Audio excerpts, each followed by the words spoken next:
Hello. It's morning-ish. I don't know. Sleeplessness and cognition.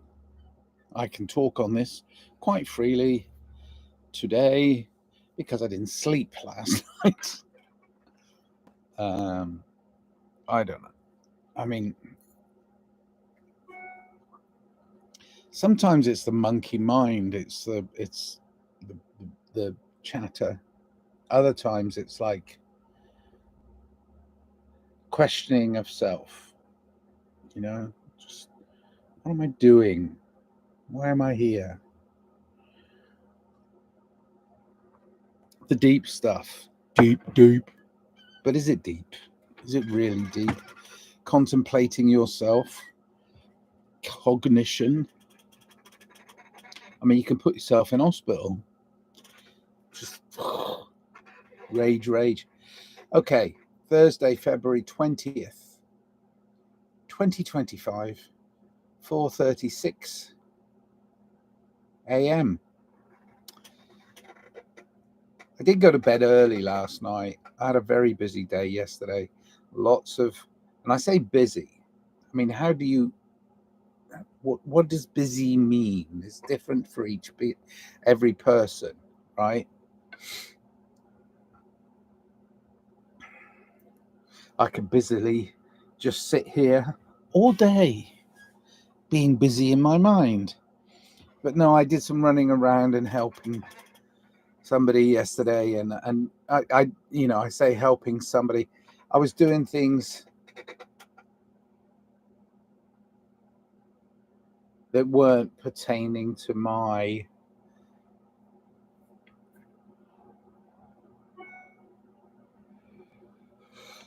personal health. I was doing things to help somebody else with their health, and recognizing that I'm letting mine slip a little. You know, you go backwards and forwards, don't you? Because if you care for other people, then you're really caring for yourself, because ultimately that's what we're here for. But then when you help somebody else way too much and you get out of balance and you can't sleep, you start to think, okay, how do I achieve that balance without seeming like you're withdrawing your help from a given situation or a person that you're helping? But it's not. Who am I? It's not an easy balance, especially in a strained relationship with somebody you love. So you do as much as you can for them, but recognize that there's no reciprocal action. And it's okay, because you want them to do well. So you just keep going. Keeping going is hard. I don't like this light behind me. Ouch. Hold on. And then I can maybe form a sentence. I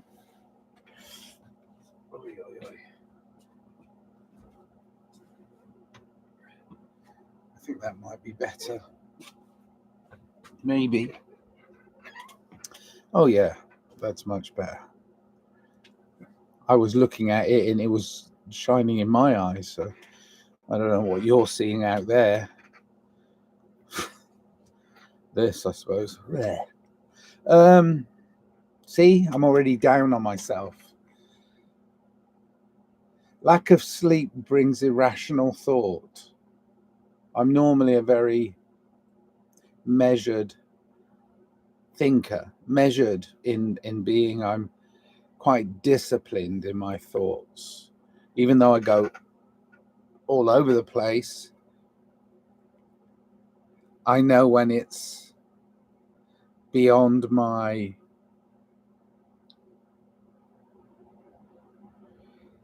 sphere of interest. I suppose that's the best way of putting it. I sat with a bunch of medical professionals yesterday with my friend, and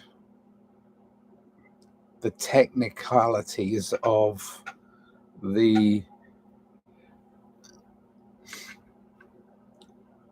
explanations and diagrams and charts and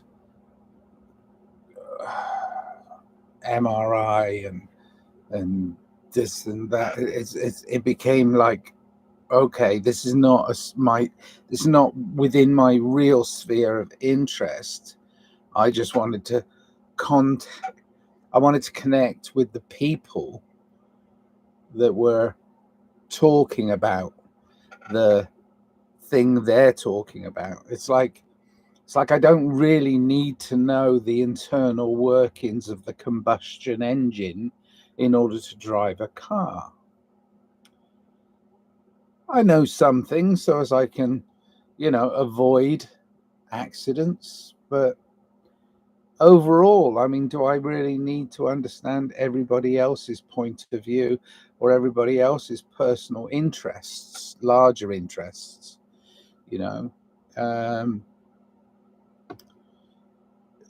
It's hard when you're helping somebody else because that person may have that perception and need that input. So you have to learn when to sit on your hands, or zip up your mouth. It's just like, okay, I'm not going to put a commentary in here, but I'm going to be there for the person who is visiting these medical professionals. It happened to be that, but it could be anything really.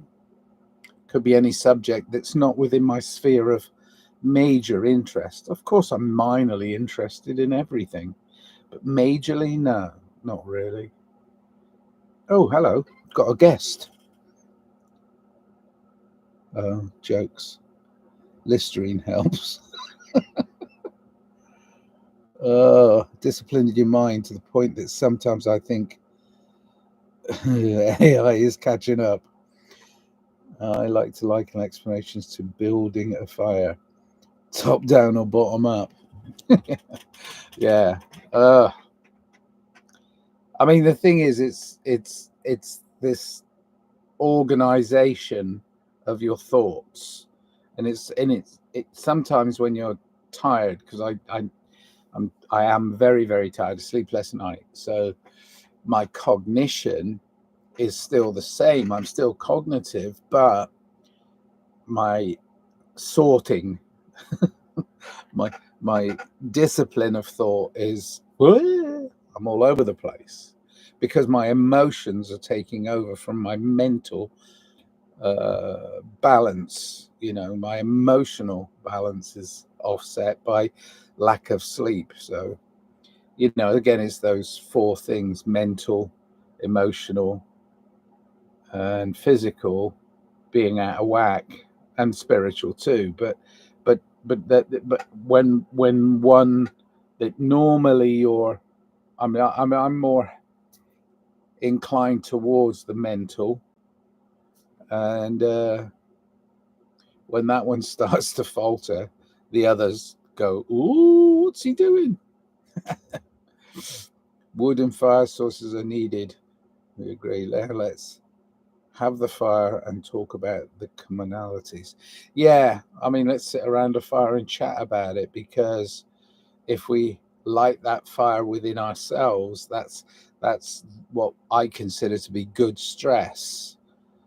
The fire that's already there, it's called desire. But the thing is, when you're really, really tired, motivation also sort of shrinks. It's like, oh, I can't be bothered. But you're tired. It's because you're tired, so try and catch up on your sleep. But sometimes it's not even sleep, it's rest. I shall not sleep from mental fight, nor shall my sword sleep in my hand till I have built Jerusalem. And I think William Blake is probably the nearest touchstone I have to human reality. his art and words and life seems to have touched me in a place that stimulates my thoughts and encourages me to continue making music and art that comes from within me, but is planted there possibly by influence. And that's why you do anything, isn't it? Because you're influenced. Okay. Cognitive rather than cognizant. Yeah, I'm not gonna go nitpicking on that. Cognition, I mean, I recognize cognition. Cognizant. Okay, let's see. Let's see how the dictionary separates. That's a good.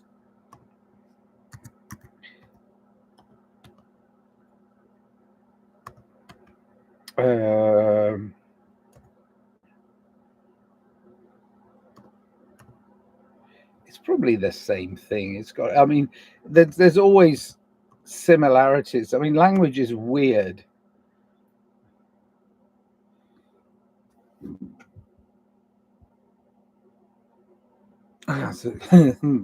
Again, with the same old bullshit, which is, you know,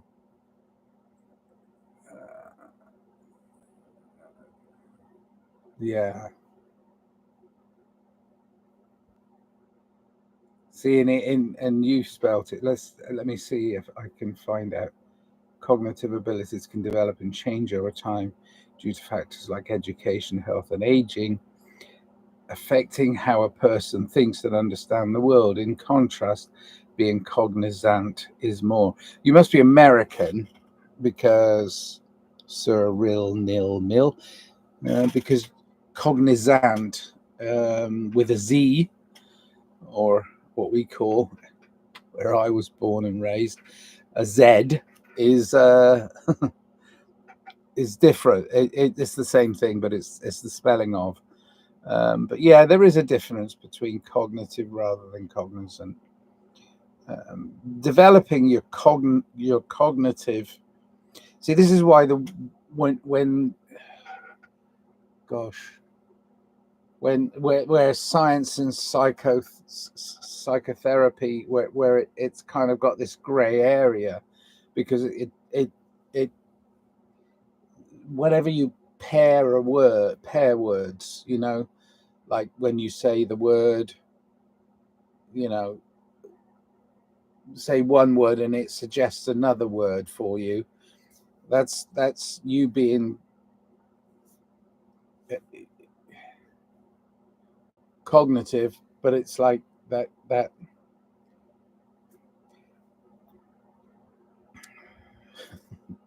cognitive always is followed by the word dissonance to me.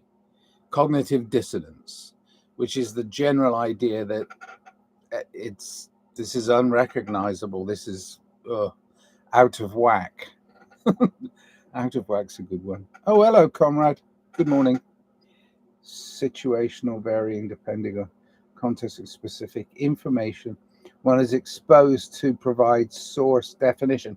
Well, this is the problem. We try and define everything, don't we? I mean, we're going to bomb it down to the smallest possible particle, or expand it into the multiverse, the infinite possibilities of multiverse. We're going to talk the shit out of it. We're going to make it so as everything is absolutely 100% understandable, and then we'll be like, what's the point in living? You know, I mean, this is where recognizing your emotional health is as important as recognizing your mental health, which is as important as recognizing your physical health. You know, it's all of these things have to be balanced within each unique individual. This is where I differ with a lot of my friends who are going down various exploratory, what people call conspiracy theories, is I believe we're each of us individually so unique, and yet we have the ability to connect with all of us as a species, yet be completely and utterly unique. I mean, everybody thinks, oh, well, yeah, he's just the same as all those mouthy Brits that goes on and on about everything but doesn't say anything. Yeah, that's a good colloquial thing for me. But my unique something makes me a little more enthusiastic to learn what it is that makes me who I am, that's different from this person over here or this person over here. So it's like, what is it? What is that little piece of information, or it's not even information? What is that little piece of me that has this burning desire to continue to explore things that are supposedly already explained to me by people who are qualified in their field, and yet I can still look at them and go, yeah, but I don't go along with that. And they're like, but it's true. And you're like, what's true to you? So we get into this truth measuring game. You know, my truth's bigger than your truth. It's kind of almost a competitive edge, I suppose. And I've always maintained that I'm not really competitive, but I am in some ways competitive. I think it's because people have always been telling me what to do. You must do this, you must do that. And I'm like, no, I'm going to compete with that. I don't have to do that. I can find a different way of doing that. I don't know. It's really hard. But your desire to learn and unlearn, I think that's important. But again, if you're too sleepless and you can't focus, sometimes things come to you that you wouldn't necessarily put in your ordered mind. Sometimes you got to get out of it in order to get into it. And I didn't do it purposely, but already I'm having like weird and very unusual for me thoughts about a piece of music that I'm working on at the moment, which I might go and experiment with in headphones, because there are things within the aural landscape of this new song that I'm working on that are purposefully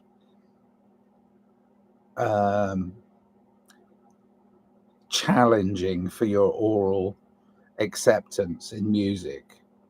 And I like it. I mean, I like it. I like some of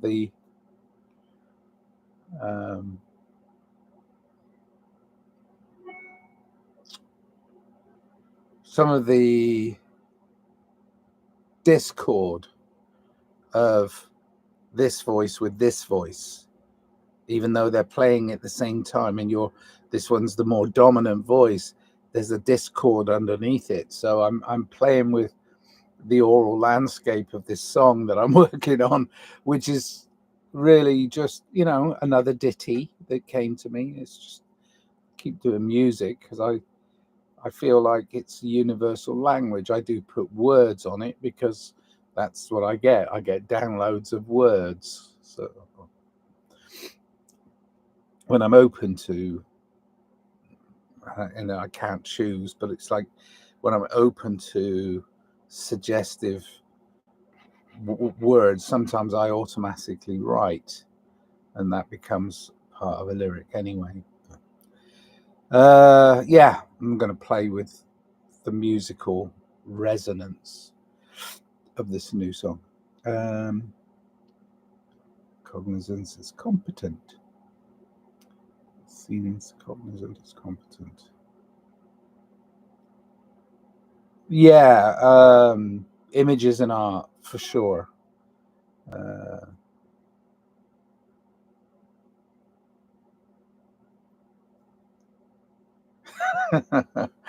Yeah, I like that. Cyril Neil Mill. It's one thing to be in a forest, it's another thing to be in a forest with an axe if we were looking to build a fire. Yeah. Yep. Sometimes we have to go against our principles in order to get a message out.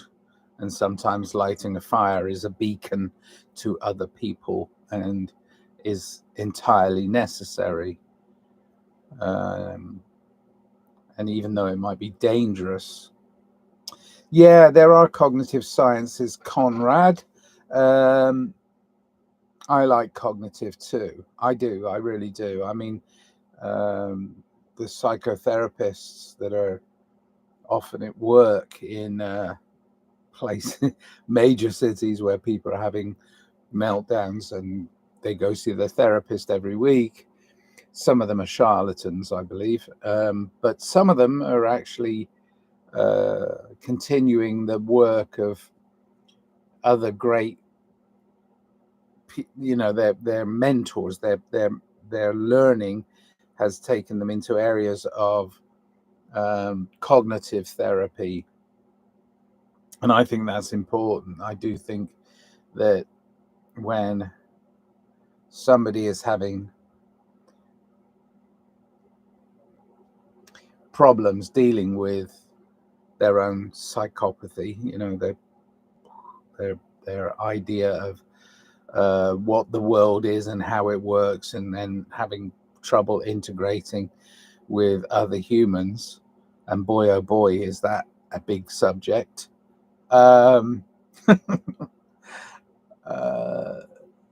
When they have a kind of mental breakdown, to go see a cognitive therapist is helpful because they give you tasks to build yourself back. Most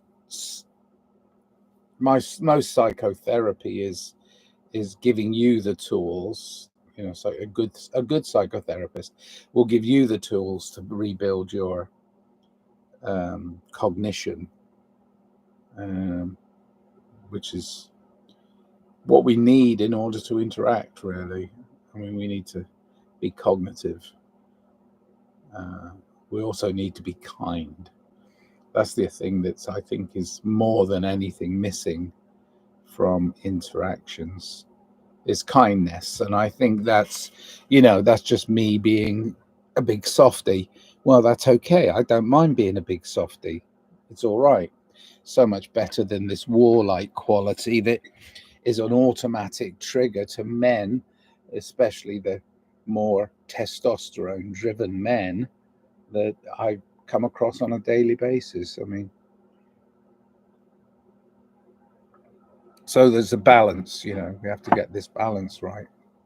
Okay. Spirit, enthusiasm. If soul is drudgery, then expressing myself becomes tempered with being compliant to the non-aggression principle. I can only operate from the non-aggression principle because I believe it's led us. If we don't adopt a non-aggression principle, then we're in danger of even though it's running parallel with this male female balance that we have to achieve inside, it's running parallel. If we go with the standard policy of defense as a means of attack, which is, I mean, what we've been following for many years, then we're still going to end up in a violent place. So I have to I have to keep my principles in the non-aggression pact. But which is why I subbed you. Someone somewhere had one of your tunes shared, and it spoke to me. Oh, that's nice. I didn't know you came here because of my music. That's lovely. I mean, lots of people, I think, enjoy my music, but they very seldom say anything. So thank you very much. Even if it just one song or one snippet of one song got you to take deeper look into where that came from and what it means, then that's my job done. The message was sent. The message was received. 2 eyes and ears and just one mouth. Yeah, and I run off at it. I mean, I don't know.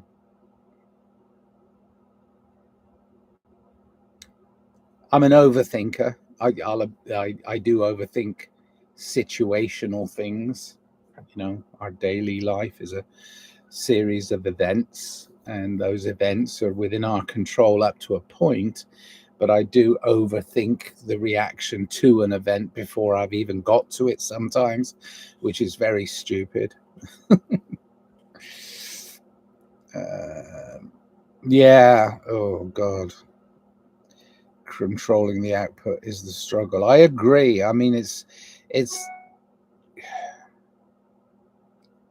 you know, the old jokey adage of like, yeah, it's their fault. Well, you're pointing away from yourself, but there's 3 fingers pointing back at you.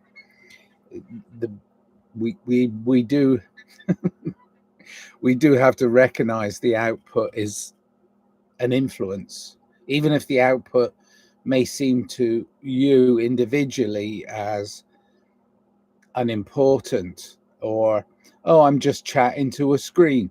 No, it's important because it has influence, even if it's just one person.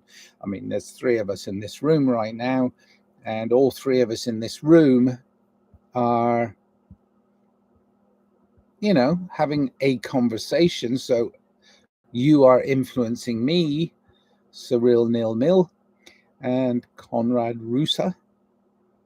Sorry, I don't know if you want me to name your names. Some people get funny about everything. I think some people are overly sensitive.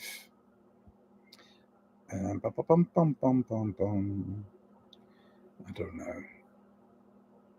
Those are just 2 definitions. They wouldn't fit in one post, and I split it wrong. Maybe for me, it's cognitive is outer awareness, and inner awareness is cognizant. Yeah, I mean, we're going to put our own blend. You know, this is why when people try and, I have a friend who's breaks down words, entomologist. No, was it? Fucking, I don't know. I'm half asleep, so. But yeah, and they'll go through the history of why the word was made up of this and that and the opposite, and it's like, I think we've a tendency to pull things apart again, you know, down to that little tiny Higgs boson and beyond, and you know, and then we blow it out of all proportion like the multiverse that we don't understand. So it's like, when we do that with every tiny detail, you're going to spend all your life looking through a microscope, and you'll never see the real world for what it is. So the danger is when I mean, this, I've always maintained that we go inside to find our true journey, but then we as humans have to go interact. So we have to go on that outward journey too. So it's all about balance, but I really do think that oh, yeah, it's good to be right. Gosh, that came up so many times yesterday. Even though I was in a position with a whole bunch of professional people who were all in one profession, the medical profession, and my baby mama, who I was taking to go to this thing, this meeting. She's pre-op, you know. So it was a pre-op meeting with the surgeon and various people and whatever. So it was like a really weird setting for me. It was a very medical setting, but it was also technical. There was lots of screens up with lots of images of inside my ex and all this stuff. And I was like, outside my field a little bit. But at the same time, there were all these humans inside this field. and I was looking at their faces and looking at their reactions to my ex's reaction when she was told, well, this is what we're going to do when we're in there doing the surgery. But I was looking at her face and looking at their faces, and I mean, it was interesting to be an observer in a situation where I couldn't really intersect because everybody wanted to get their point across, and I wasn't there for any other reason than a hand-holding exercise for my ex, because she was very nervous about having this operation. So it's watching the emotional reaction to the faces. And a couple times I noticed things that maybe other people would not have noticed. And then when we were driving away from the appointment, my ex said, yeah, when you said that, I can't even remember what comment, because I'm not trying to win points, but she said, yeah, when you said that, you were right. And I said, no, I'm never right, I'm just correct. She laughed and she said, yeah, you're right about that too. I said, no, I'm not, I was just correct. Because it to me, it's like I'm not trying to win points or compete, although there is a nature that's, there's something within my nature that feels like I have to compete, even in situations that are not subjects I have. I am definitely not interested in being a surgeon. That's for sure. So let the surgeon. But when he's explaining the operation in layman's terms, and I notice somebody not quite get it, I do have a tendency to go, well, what does that mean then? Because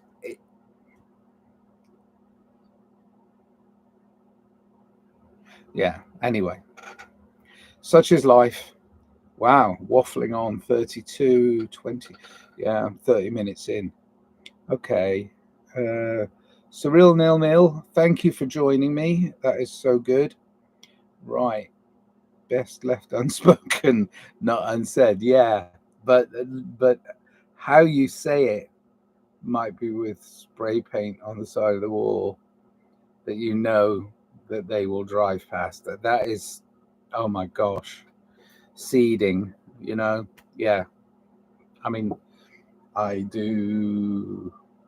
I have examples around here, but I've been starting to do a lot of stencil art, words, obviously, but stencil art, and I don't want to explain what it says.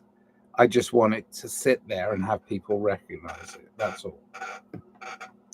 Combinations of words. My 4 most important words are greed kills, end wars. That's it. That's my protest. If people really think about what that means, greed kills, end wars. If people really think about those 4 words put together as not necessarily a form of protest, but a form of, again, recognition, cognition, cognizant, I don't know. But if they take that in, it's like, yeah, you know what? They're very short, simple words. They are why we get in the mess we're in, I believe. The why we get in the mess, because greed does kill, and war is killing. So end wars. So it makes sense to me. I hope it makes sense to others. That's all we can do is interact. Right, best left unspoken. My family is so bizarre, willing to tell me I'm wrong, but never why I'm wrong when I was already proven to be correct after the fact. Yeah, I mean, this is how it's got so absurd recently, especially here in the United States, where I believe there is more freedom to express yourself. When you do, you're automatically challenged by everything you do in your freedom of expression. So you're bound to end up in an absurd defensive mode. You're automatically put on your back foot, even though you're willing to free express. They automatically put you on your back foot because they want you to define that which you are free expressing. And that's why art is being marginalized, and why this whole scientism, and then beyond that is the absurdity of governing. People want to tell you what is considered art, and it's we're a little bit upside down right now, but I think it'll correct itself. It's like kayaking. I think we're upside down, but we got to okay, put it back where whatever. Freedom is new. Okay. Freedom is new thing, rather. Well, freedom, unlike, okay, free to choose. Consequences. Free to choose. That's what I want, is freedom of choice. Okay. Right. Keep the pointing to the minimal until you can offer an open palm. Okay. I doubt I could be overly sensitive about being addressed as surreal. Yeah. Well. Okay. Yeah. Surreal is a very strange, especially the surrealist movement of art. In art, I found it to be fascinating at the same time as, what are they really trying to say here? So I kind of got drawn into the surrealist and definitely the abstract art scene, because not only am I not good at being a realistic painter, because the realists, oh my gosh, or even the Renaissance painters who are just phenomenal. I just haven't got that skill. I haven't got the will to train myself to have that skill. I just want to free express. This is why I like, I suppose, the artwork of people like Banksy, who are actually saying what they mean and meaning what they say, but doing it with a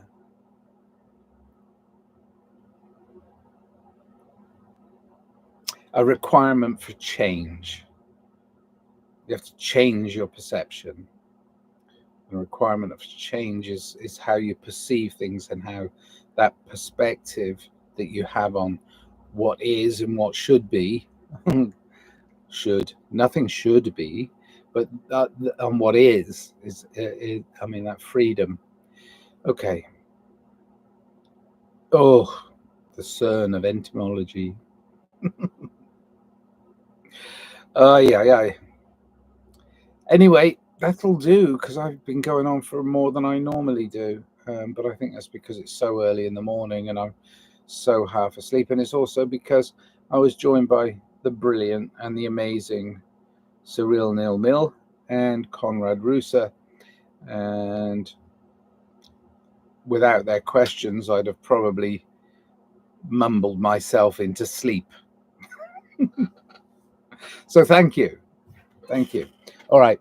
That's it. I love you all, and I'll be back tomorrow probably, because it's probability versus possibility.